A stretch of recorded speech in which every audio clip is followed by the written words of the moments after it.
Hi everyone, this is Lada from astrolada.com and I'm here to do your July 2018 horoscope together with Mila. Mila is 3 months. Say hi, Mila.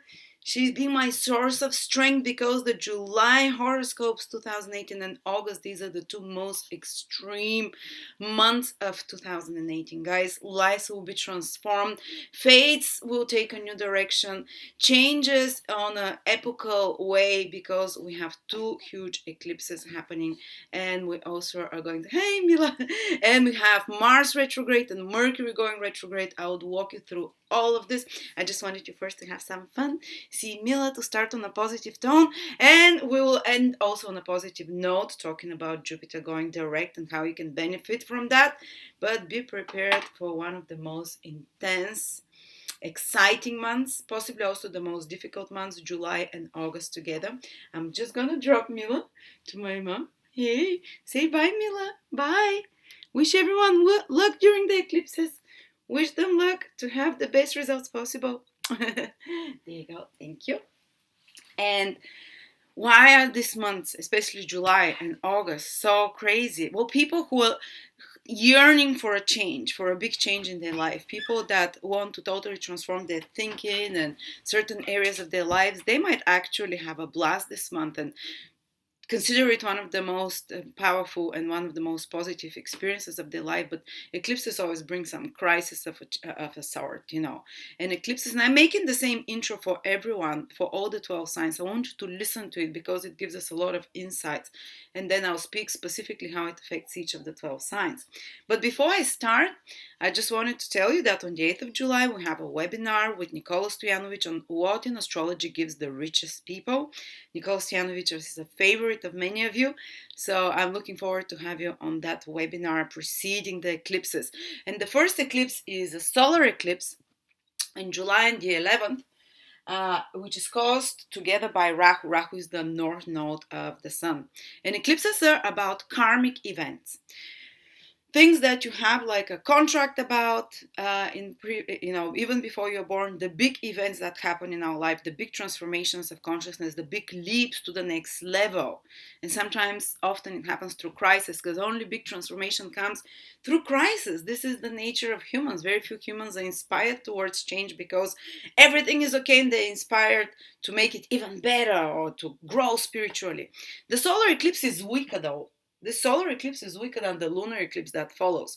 But the whole July, I'll be more careful about starting things like buying properties or signing contracts, or, because especially a few days before and after an eclipse, it's the light is hidden. The light of the sun or the moon are hidden, and it means that there's a lot of confusion. The eclipses act as portals for invisible forces to come and create chaos, and out of this chaos new beginnings and changes can build. But you don't want to make big decisions, especially when it comes to the second eclipse, the lunar eclipse, which is the strongest in 120 years eclipse, the most strong lunar eclipse in 120 years, that is closest to Earth, and it's gonna be seen in most of Africa, Europe, and in Asia as well. Extremely powerful eclipse. I would advise you a week before this eclipse and a week after the July 27th. And then there is another eclipse in August. This summer, there are 3 eclipses in a row, guys. Very karmic events are about to happen, and very fated events. I mean, things that happen on eclipses are people getting pregnant, birth of babies, things that, and usually within the month of the eclipse. You can feel it a month before, a month after, sometimes even 2 months after.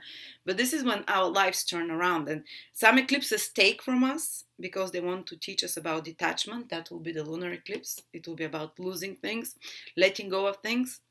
And some eclipses give us things, so we can further incarnate, and so we can fulfill certain desires that we have, because the purpose of the eclipses are spiritual and soul evolution.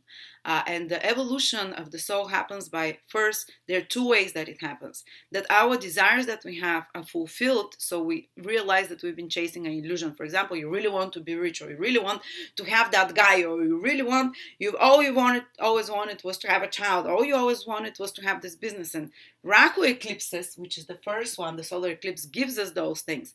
And once we have them, we realize that it's an illusion, that it does not is that not fully create what happiness is for us. So we're still searching inside. But Rahu gives. So in Western astrology, we tend to like Rahu because it's an eclipse. When Rahu is involved in an eclipse, we receive things, we get things, and usually, again, though, they're preceded by some crisis, because a big change and big transformation always involves some kind of crisis. And sudden, it's usually very surprising when eclipses come, but usually it's something that you've had to do for a long time, but you've been postponing, or you didn't have the willpower, and now other sources, other powers take over and start acting through you. And, like eclipses bring things to culmination, so to speak. And maybe you've wanted something for a long time, and this Rahu eclipse now can give it to you, but it might be again preceded by some kind of crisis, but it will be some kind of new beginnings, because solar eclipse is when the sun and the moon are together, creation of something new, female and male polarities are joining together to create new life. But because of Rahu, which is considered a demonic influence, it happens through some kind of shake-up in our life. But this is when it's contracted. It's what's had to happen. There were 2 eclipses on my moon in the last year and a half, and the moon is motherhood, and I got pregnant both times, maybe a month before, a month after. But usually the eclipses, it doesn't mean it will happen on the 11th of July. It means that if something new comes into your life, it might come a month before or a couple of months after.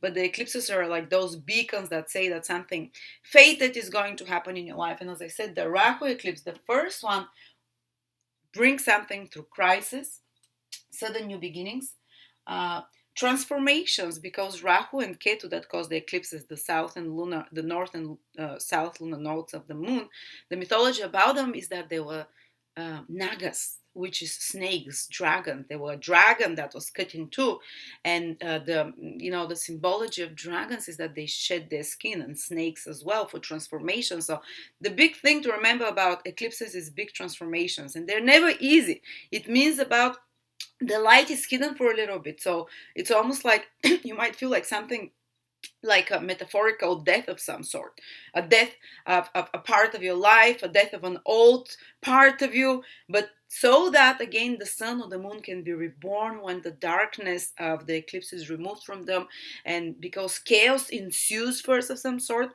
before again the king and the queen, the sun and the moon, can take reign over your life and make it run according to kind of more predictable and normal patterns. But while around the eclipse, a couple of months around, I would say some of you would feel it already from June, some would feel it into August as well, but July is the most intense. There is this darkening. People start to get confused or to change direction in their life. They get sudden changes and transformations are starting to happen. And while it's dark, there are a lot of fears. And we're like, what does the future hold? Rahu eclipses prepare us for the future. They bring new karma.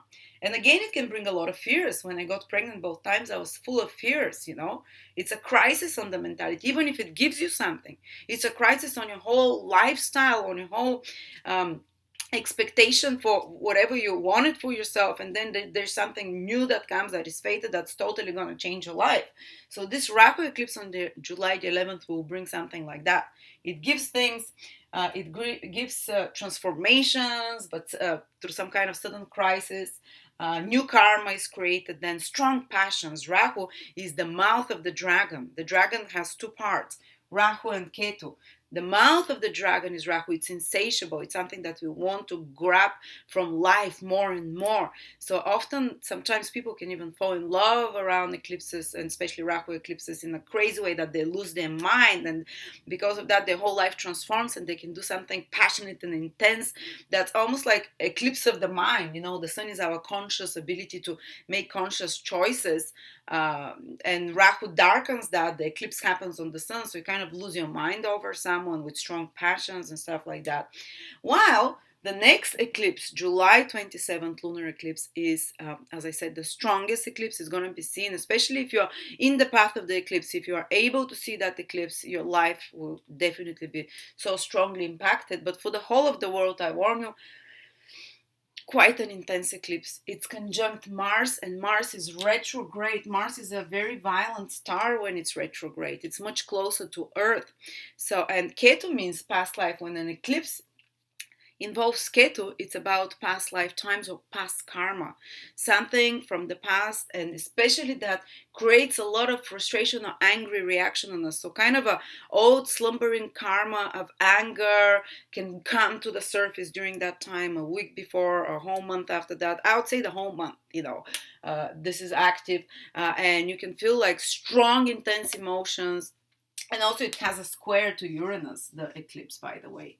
And Uranus and Mars ultimately want to give freedom and liberation to a person from something. They make you so angry about something. Mars, especially retrograde, you're like, I can no longer tolerate that. There's so much like pent up fire that is starting like volcano to erupt. Be careful not to erupt and lose your minds again, lose your heads when the moon is eclipsed. The weeks before and after, we can do crazy stuff that we regret. I mean, the last time the moon was, Mars was with Ketu, there were quite famous suicides of Anthony Bourdain and Kate Spade on the exact day. So people can lose their mind, and this time is much more powerful because Mars is retrograde, so much closer to Earth, much more intense. The influences are way more karmic. It's bringing anger, pain. Mars is all those things from the very bottom of your soul, from past lifetimes, from earlier periods in your life, something from the past. Ketu rules the past. This kind of anger and this pain is going to erupt now on the surface, but the ultimate goal of Ketu eclipses is to release it, to release that anger, or to use that anger to detach yourself from something from the past that is no longer necessary in your life. So there will be powerful endings. Losing something. Ketu is about letting go of something. I don't know if you see it well here, but letting go of something. Ketu is the tail of the dragon. While Rahu takes something, that's why we usually get something in life during Rahu eclipses or around the months around it. In Ketu eclipses, we let go of something. It's the tail where you excrete. So where old karma, the baggage we all carry a lot of baggage with us, and that's Ketu, the karma. And we need to travel lightly on our path. And when the baggage becomes too much, it's like we can't move forward. But we're so afraid to lose something. We're so afraid to lose a relationship. We're so afraid to lose a safety of some sort. We're so afraid to lose a job or whatever. And Ketu comes, and there is a Ketu eclipse, and says enough. Yes, you've been thinking about that, but you haven't had the strength to do it. Now you're letting it go, and there is no choice. Power stronger than you take over, karmic powers, and you have to drop that baggage that you've been carrying with you from past lifetimes or from past experiences, or something that is no longer necessary in your life. It can almost be severed, just like Ketu and Rahu, the head of the dragon and the tail, was severed by the gods because they tried to be immortal. The same way something can sometimes, even literally, when there is an eclipse of Ketu on someone's ascendant or something of the body, there might be a part of the body that gets severed. That's very extreme cases, hopefully not for you. It's happening on my ascendant. I hope I don't come with one leg less or something by the end of that. But it's about letting go of certain chapter of your life, and it's going to happen in a violent way, or it's going to happen because Mars is our willpower, and it's going to happen because we get angry, or because we're like, okay, now I have much more stronger willpower to do that. And Uranus is also about cutting connections and about changing something in a powerful way, in a sudden way. So this eclipse is really what I'm gonna focus on a lot in those predictions, but ending about karma. So the positive thing of it is, yes, we can lose something. We have to change totally the direction of something, let go of something. But we can also release old karma, that is heavy baggage. We can also release, complete something. We can, if we've been burdened with a karmic disease or with a karmic unhealthy obsession or something, we might finally be able to detach from it in some way. It's a big karmic conclusion, and for every person it's in a different area of their life. Just be careful for very extreme emotional reactions, because the moon is our feelings. It's being eclipsed. It feels as if some people might become hysterical, panicky around that time. But remember, this is a period of big alchemical transmutation that's happening in your subconscious. The layers of your karma are being rearranged, are being cleansed, are being, kind of like gods and powers above us rearranging those things for us. And it's fearful, it's scary, it can feel confusing, it can feel exhilarating for some people. It is rare, but for some people they can. And after that, I guess even in August it continues, but we'll speak about that in the August videos. And so, yes, I just want you to remember, yes, it will be an intense month for every person. These things can be happening, those big transformations that the snakes, Rahu and Ketu, the eclipses want to create in our life, the hiding of the light from us, basically the sun and the moon are our consciousness, our feelings and our consciousness. When those two are blocked and hidden by the eclipses, which is what Rahu and Ketu, these are the dragons that swallow the sun or the moon according to mythology, we lose.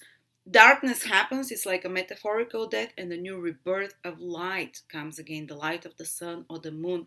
So our life comes up out of the darkness, emerges after the eclipses on a new level, on a new direction. So big transformations, guys.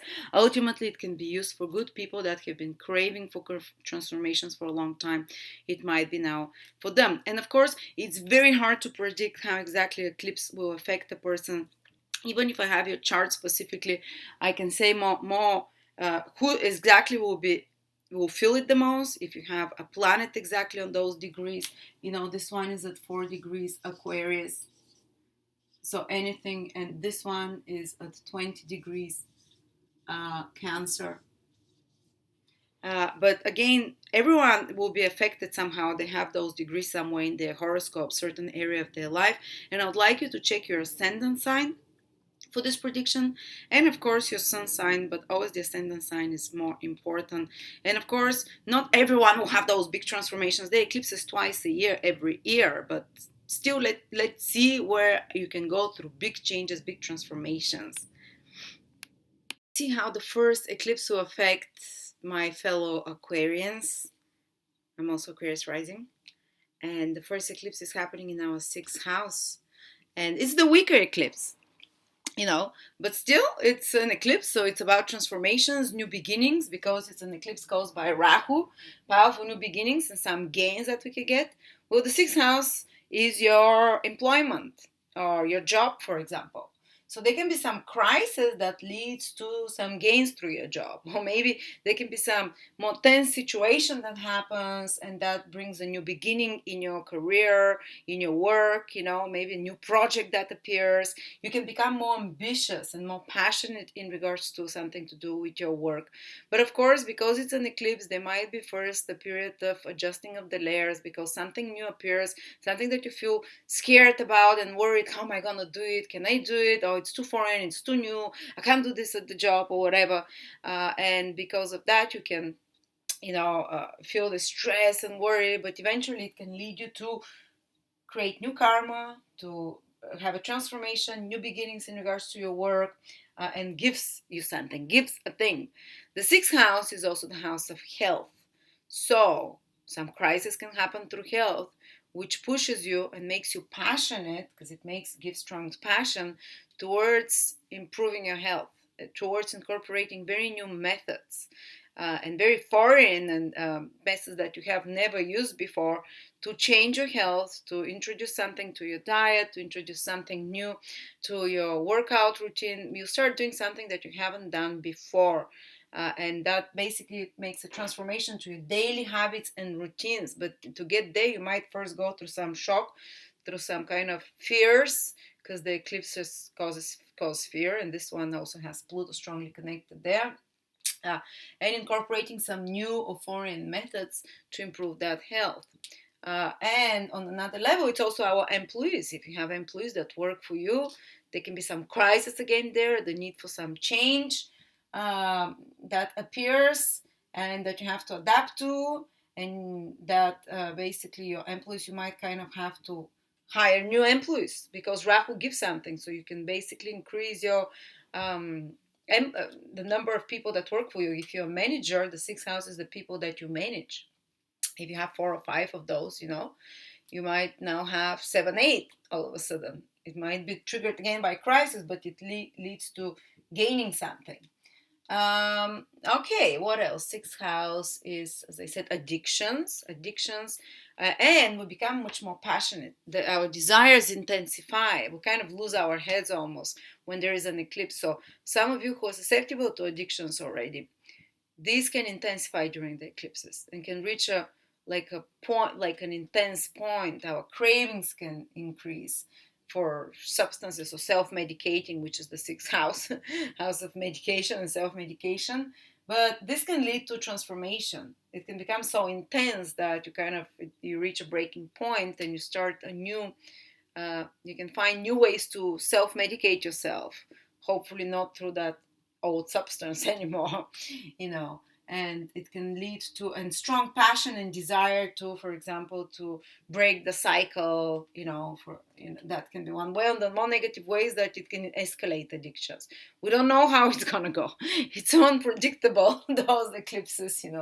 But it can lead to a sudden crisis that leads to the transformation after that, and the temptation can increase to about such things as well. But that increased temptation and insatiability of the North Node leads us to big transformations as well, because at one point you get satiated and you've said, I've drunk my drink, or I've eaten my sugar and all the sugar I can get. Okay, on the next eclipse, though, this is the important one for us as an Aquarius. That's the life changer, guys. And combine those two, actually, they can give combined effects because it's happening in the first house, which rules our whole life, the direction in life, our physical body, and this is the health. So I think a lot of, two eclipses both connected somehow to health. One through the habits and how we take care of the health, the other one directly to the physical body. I think they can be powerful changes in regards to health and the health habits for many Aquarius. But this one in particular, the second eclipse that you'll feel strongly a month before and 40 days after that, and especially around the time, it's an eclipse about letting go and about being liberated from something. It might be the end of a whole life cycle for you guys, because Ketu is about ending a whole karmic cycle, wrapping it up.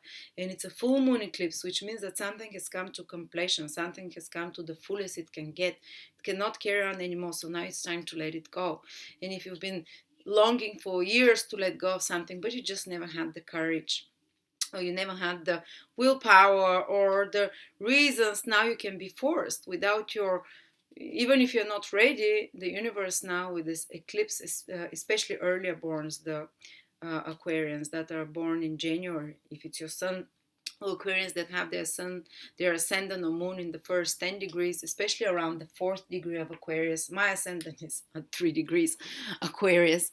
Actually, yeah, 3 or 4. So, they have to be careful now not to lose their body. That can be sometimes eclipses an exit for the soul, to snuff out the light of you.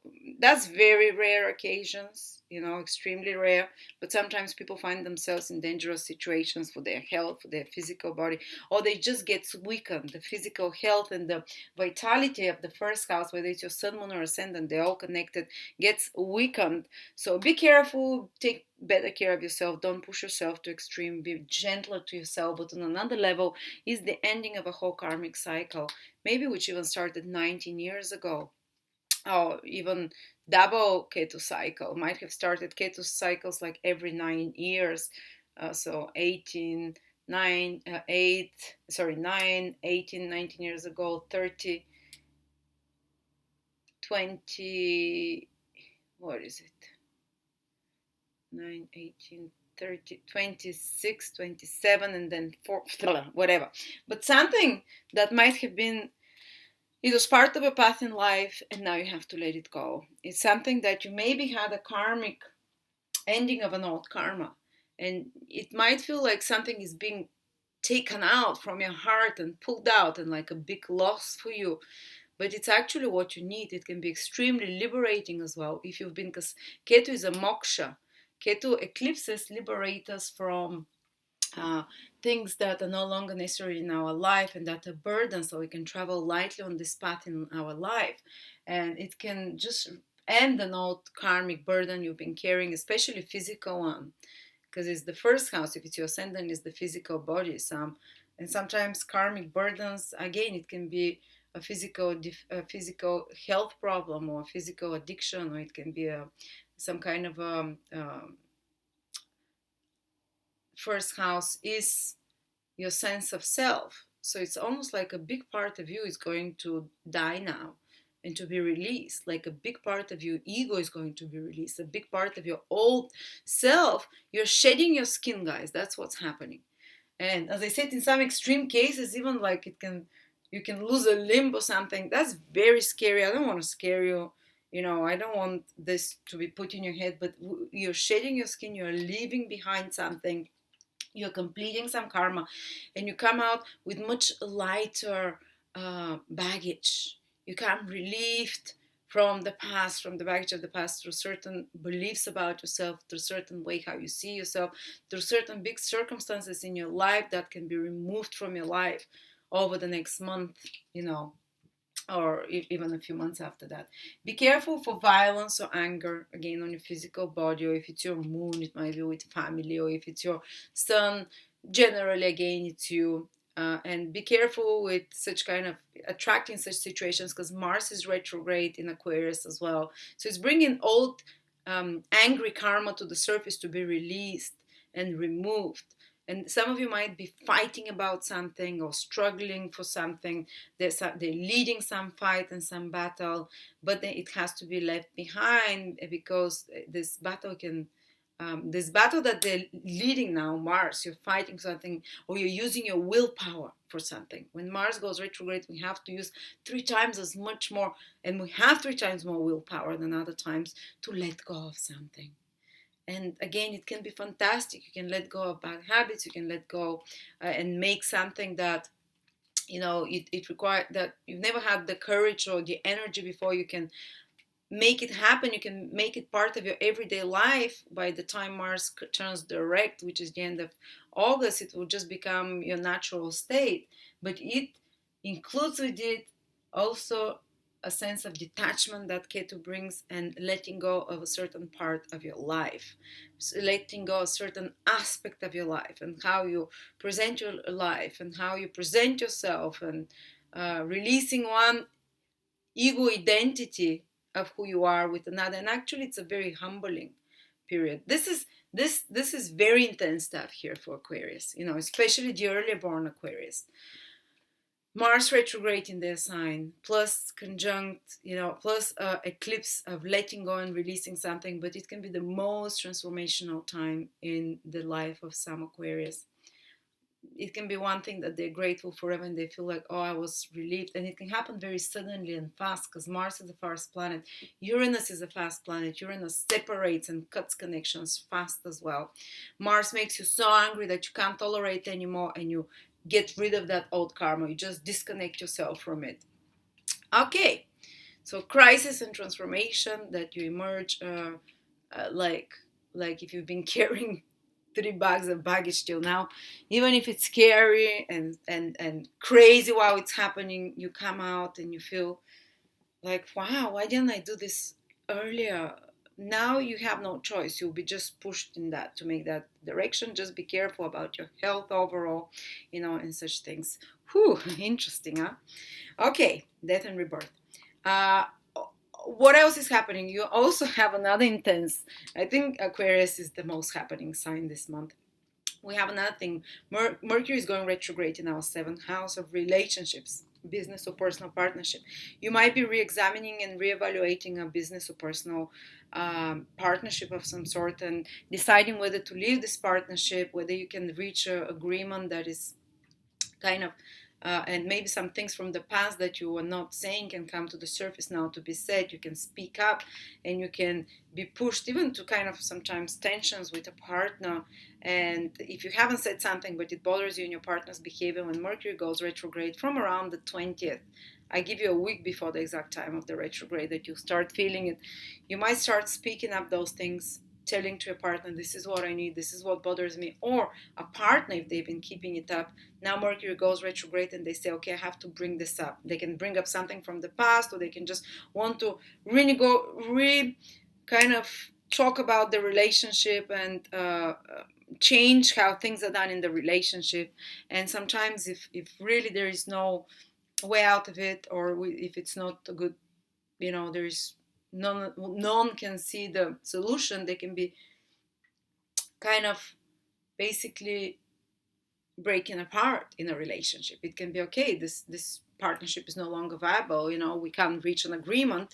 But on the positive side, it can mean that you say what bothers you, and you say what the problem is, and you'll be able to, after that, to strengthen the relationship and make it much stronger. Some clarifying important conversations which make it much stronger. It's also about agreements and signing agreements with another person, or exchanging, buying something with another person, or signing a contract with another person.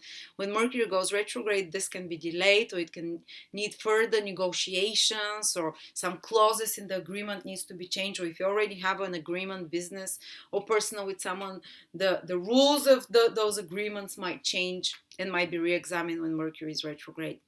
And yeah, so all those lovely things. On another level, it can just mean that you can just get in touch with people you haven't seen for a long time, or maybe a partner from the past gets in touch with you, or you see them, you communicate with them. It doesn't have to be always like about separations and stuff like that. It can just be like, oh, I haven't seen you in such a long time.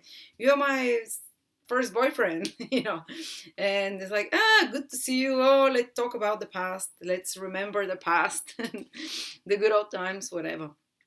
Or old business partner appearing somehow. Okay, or an old business opportunity for a business deal. You can sign a business deal only if it's some kind of contract that comes, that you've kind of came, it was from the past, it didn't maybe complete back then and it comes now, then you can do that, or to fix it, to improve the clauses. And another thing, Jupiter is turning direct in our 10th house of career. My God, we're being hit from every angle. The first house, the 7th house, like first house is us in our whole life and physical body. The 7th is our relationships. The 10th house is our social status and career. Well, that's a good news though. Jupiter is turning direct, which means if there were some delays or complications on some career project you've been working on something connected to authority figures with institutions of some sort, then it starts improving, it starts moving forward, it starts happening according to how you want it. If you've been putting hard efforts working on some career projects to improve your reputation or your career status, well, that's definitely now starts giving results gradually after the 10th of July.